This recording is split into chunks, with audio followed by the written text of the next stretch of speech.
Hey, how's it going? Welcome back to another great video with the majestic host, the Savior.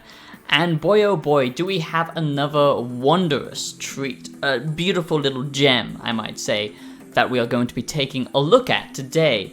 And I have got some strong PTSD flashbacks from looking at this game, I've got to be honest, okay? Yeah, okay, that is something I do now. I do magic, talk sentient cuffs, kill jacked up beasts. You know what? I'll probably fly next. No, you're just being ridiculous. So today I'm going to be talking about Unknown 9 Awakening, okay? This will be my Unknown 9 Awakening review based on the early access stuff, because I think a lot of people don't know about this game, and honestly, maybe you shouldn't know about this game. I went into this with an open mind, and I don't stand here pretending that everything is woke. I think that's complete nonsense. I think grifters on YouTube are one of the worst things to happen to the gaming industry. You know, we see people like Andy Games and, you know, lots of people. I like objective, you know, journalism when it comes to gaming. I value honesty on YouTube. You know, people like the Actman or Angry Joe or PewDiePie. People who do this out of passion, not out of corporate greed or to try and get famous or money. And a lot of these grifters that have come about in the gaming scene on YouTube now, like Andy Games or like Luke Stevens, Asmongold, I've made a video about him. I don't like calling these people out, but I just think it's worth to address the elephant in the room, because calling everything woke or, you know, just writing off a game as bad, you know, saying that Unknown 9 Awakening is bad simply because of it having a female protagonist. I really hate tribalism, no matter what it is, and that's something I'm trying to destroy with my own philosophical videos. Make sure you check them out if you're interested. But I just hate tribalism, and gaming is, you know, just got more and more just split down the middle as well. You know, you can't like a game now if it's got a female protagonist, or it's just a woke game now if you're playing as someone who isn't white or something like that. It's pretty stupid. I hate forced diversity, okay, when it's been put in there to get ESG money, when it is actually a problem, when they are actually pushing an agenda. But if it's just part of the storytelling or the world building or where this location is set, having a female protagonist, you know, that's just nothing to get offended about. And if you do get offended by that, then I'm just sorry to say that you have been brainwashed by media and they've done a good job on you. But to be honest, this game is a little bit different, because I've got you know, a few comments saying, when I did my Flintlock review, I didn't actually know about Sweet Baby Inc. I had not ever heard of them.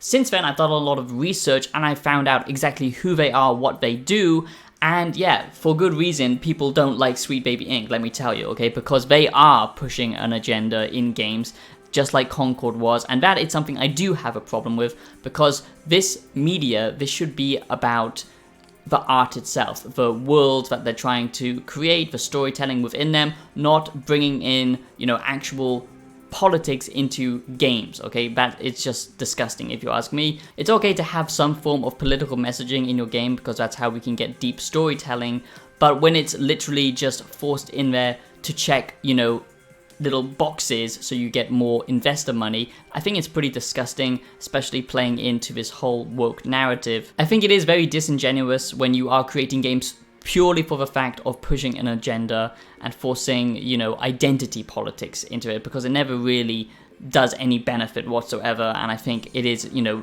destroying media and creativity as it stands right now. And sadly, this game is linked with Sweet Baby Inc., so I just thought I would address that right off the gate, because some people are not going to be interested in this game just based on that fact. It's a shame, because actually this game is doing some quite interesting, unique gameplay stuff, but it is also not maybe the best game ever made, that's for sure.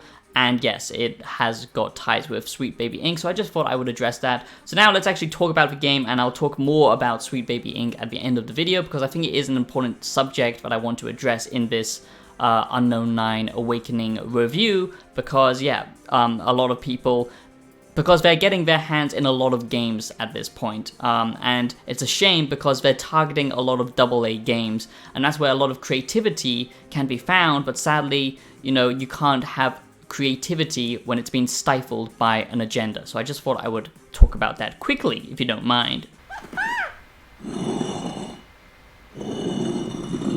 And And I do hope you enjoy this one, my wonderful wise ones. And if you're not a wise one, then what are you doing? Join this amazing community, subscribe right now. It only takes you 2 seconds of your time, but it would mean so much to me. You have no idea how passionate I am about this channel, this community here. We try and do things differently here, look at it purely with rationality, gaming, media, everything that I do here. If you like video essays, gaming analysis, early reviews, yearly reviews, and I'm starting a new series soon of retro reviews as well, so make sure that you do subscribe for all of that great stuff and philosophical content. I would appreciate it a lot. You know, let's stop this tribal thinking, okay, and actually come together to create something special. I want to bring back OG YouTube and stop this tribal thinking and create a community that we can all be proud of, where we are actually creating something of value and of good, not just playing, you know, sides to try and grift and get as much money as possible, okay, which is what a lot of content creators do now, and it's getting pretty tiresome. And it's a shame when, you know, there's so many good games out there, but then a lot of them have to be just, you know, corrupted by this kind of bullshit that we see a lot of these companies doing. Like I said, I'm not on either side, so don't think I am. I really don't care, okay, what you believe, because I honestly think politics is a complete joke. I only ever bring it up with my gaming content. I'm much more interested in philosophy, as that's how you actually change minds for fundamental understanding of metaphysics and the world around us before we can even get into politics, which is one rigged system. And if you're falling into that tribal thinking of, ooh, you know, my team is saying that this game is woke, or no, this team has got a girl boss on it, then I'm winning because I'm playing as an empowered female, then just, you know, you're literally being brainwashed, okay? So please go out and touch grass. So sorry for that rant. Let's get into this Unknown 9 Awakening review. It's just a very hot topic, and this game is completely surrounded by that conversation right now. And honestly, this game won't get much attention at all. That's why I wanted to cover it, because I think it is important to highlight these AA games. After seeing the early access of this game and doing more research into this, then I kind of realized something wasn't quite right. So that's how I found out about the Sweet Baby Inc. stuff. Now, this is an original IP, which is quite exciting. It's not a sequel or anything like that. So, you know, it's a fresh new game, and that's something that we don't get very often in the gaming industry. And the fact that it is AA means that there is a lot of jank, as you can probably tell. The graphics aren't the greatest. The movement for controls I found to be very stiff and floaty, and Jesus Christ, the hand-to-hand combat in this game is not good, okay? So those are a few negatives, just get them out of the way right now. But what is good about this game? What really made me interested in this, to cover this in the first place?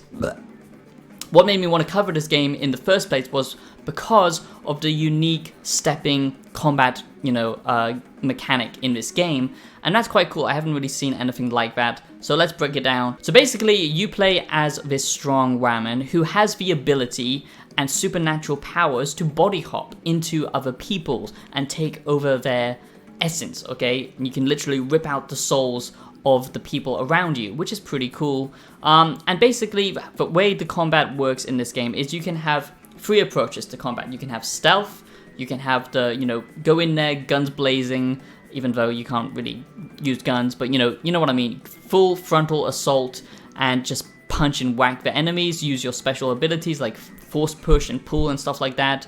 Or you can go in with this tactical feature called stepping, okay? You can actually take over the enemies around you, and basically when you do this, time freezes, okay? And you can only do it a certain amount of times before you have to actually kill more enemies to get the resources to do this again.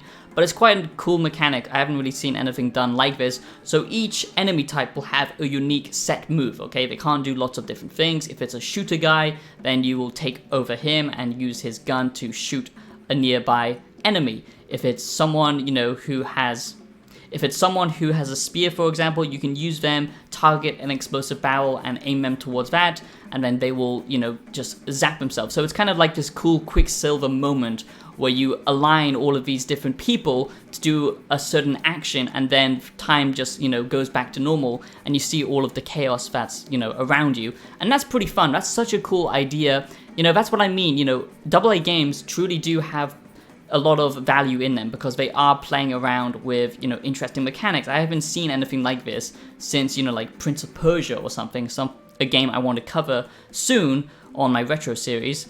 I just think this is what we need more of in the gaming industry, you know, unique gaming mechanics. So that was really impressive to me. I think it was really cool, the way that all of these enemies have their own set moves and you can only use them in like a linear way, but it makes it more like a puzzle, which I really like, and how they can all interact with each other.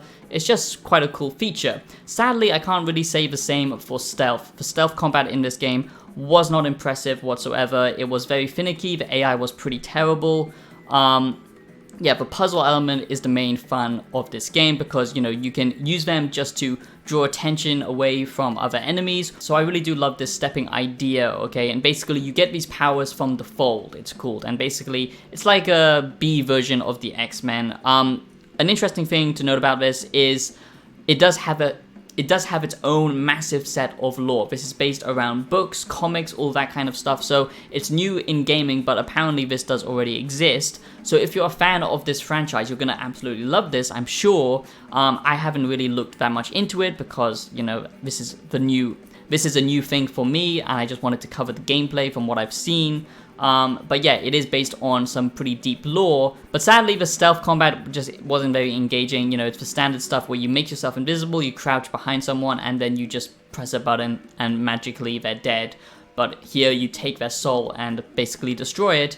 And the combat itself, you know, if you're going in there and you're not doing the stepping kind of puzzle mechanic where you take over people's bodies, again, that wasn't that impressive to me because it was very janky, I felt, when you're hitting the enemies. From what I've seen, it never even felt like the hit registered the enemies. And yeah, it just looks very, very floaty, and it felt very, very floaty, to be honest. And the camera and movement of all of the enemies felt a bit janky. The AI wasn't the smartest. And as you can tell from a AA game, the graphics aren't the most beautiful. Are you serious? Now, this Unknown 9 Awakening review is not based on the full version. This is an early review video, and that's a different series compared to my yearly reviews where I do up 100% of the game and all that stuff. But the story was interesting so far, but the performances felt a little bit lackluster, I've got to be honest. The voice acting, the animations. We've had some good AA games recently. There was a game where you play as like ghost hunters or something, and you're like sharing the same body, kind of similar vibes to this, but that was much better with its story. I felt like the story was quite interesting, but the performances were lacking quite a bit, honestly.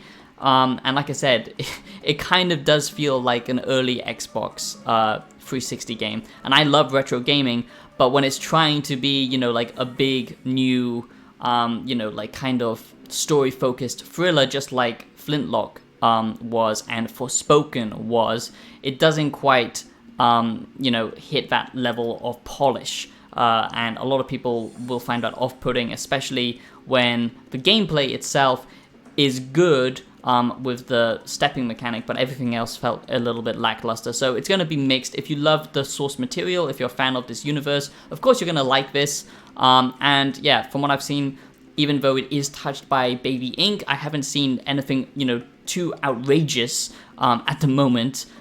Where it's obviously forced. You could say that the character is obviously forced, but it fits in with the setting, so I think you're overreaching. And a small negative here, I have to say, is I've seen a lot of reused assets. Again, it reminds me of older games coming out on the Xbox 360. I don't know, you know, this game is coming out very soon, so this isn't going to get polished out, I don't believe. But yeah, a lot of reused assets, a lot of the same enemy types, same character models. And finally, this is a positive, is you can actually play the way you want. Okay, so like I said, there are 3 different approaches to combat. And basically with the skill tree system, you can branch off into whichever one you prefer.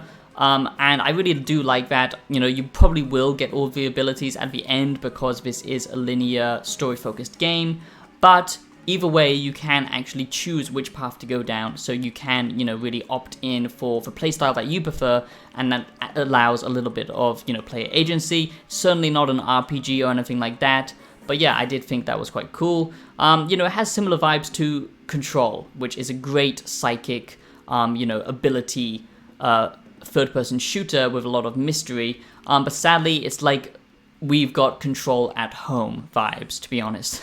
So there you go, my wise ones. That is Unknown 9 Awakening review based on the early access stuff. I just thought I would cover it as no one else will be talking about this, I'm sure.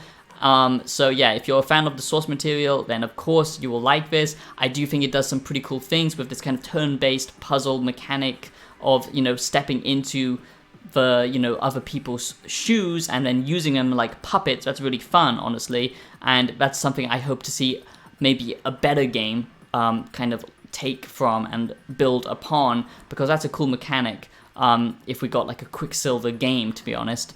But everything else felt a little bit lackluster to me. The story is intriguing, but I just don't know how far it will go. So now let's finish this video up by just wrapping up and talking about Sweet Baby Inc., as I do want to address that, as I didn't realize how many games it has infested. So if you wanted just the review of Unknown 9 Awakening, there you go. I would say get it if you're a massive fan of the universe. Otherwise, if you're just, you know, a gamer like me who loves good story-based games, RPGs especially, and games with interesting, cool, creative mechanics, because that's what speaks to me, that's why I love earlier games, I would say wait for this, you know, until like it's a massive sale, or just skip it completely, unless if it really looks interesting to you, honestly. But yeah, I'm not saying it's bad or good either way. I think it's got some good elements, but sadly it doesn't stick the landing for me, but it's certainly not, you know, like the worst game I've ever seen. So now let's quickly talk about Sweet Baby Inc., something that I might make a whole separate video about, as it is related to gaming, and it is quite interesting, to be honest. Now, for the wise ones who want to stick around, let's just quickly discuss what Sweet Baby Inc. is. If you are unaware like me before, let's break this down, okay? So basically, Sweet Baby Inc. is like a kind of private division that go into gaming companies, you know, the publishers, the developers. Basically, they seem to be a private company that go into gaming studios, and this has been happening for quite a while now, and they look at their script, they look at their story. Basically, they make sure that it ticks certain boxes so it gets into that ESG rating, which is basically a corporate currency for corporate scum that basically will devalue their own creativity and their own passion, what they believe in morally, to basically appease a certain group of people that is very powerful now in the West, and basically then they can get investors, if they get, basically they can get higher investments and higher investors to be interested in the game if it looks to be super corporate friendly and it's pushing a certain ideology. Then they can get, you know, higher ESG points and all that stuff. This has been happening for quite a while now, and honestly, it's quite disgusting. Not so much because of, you know, everything that what these people stand for, because on principle, it sounds like a good thing, but in reality, as we all know, it doesn't actually equate to anything of good. It, you know, just results in tribal thinking, and anyone else who disagrees are against progressive, you know, ideas and all this stuff, which is absolute nonsense, because, you know, calling attention to certain groups and minorities and all this stuff actually causes a problem. If you never actually see that there's a barrier between all of us, then there is no barrier. But people who call attention to there being a barrier in the first place create the barrier. So it's, you know, like, it's a paradox, basically, and these people are idiots, and basically they're grifters. It's a way to make money. So yeah, they've actually worked on a lot of games like Spider-Man. You can tell that this is one of them. Alan Wake 2, surprisingly, even God of War, the second one, which is why maybe it wasn't as good as the first one. Suicide Squad, you know, all of the games that are so popular and every gamer loves, to be honest. You know, no one had a problem with Spider-Man 2 compared to the first one. No one had a problem with this one or Suicide Squad. And yeah, they've worked on a lot of AA games as well, including this one by the looks of it. So I would just be aware, okay, because if you are sensitive to that, I think it's ridiculous saying that every game is woke now, and the word woke has lost all meaning and it's just become a parody of itself. But if you do want games kept in that purest form of, you know, just having the writers tell you what this creative vision is and experiencing it for yourself, then stay away from, you know, games that are tied to companies like Sweet Baby Inc., because they will push their own messaging into the game and the creative, you know, final product of that experience. And to me, that is very disgusting, and yeah, we need to call attention to it. I do hope you enjoyed this one, and I'll be seeing you in the next video. Peace out.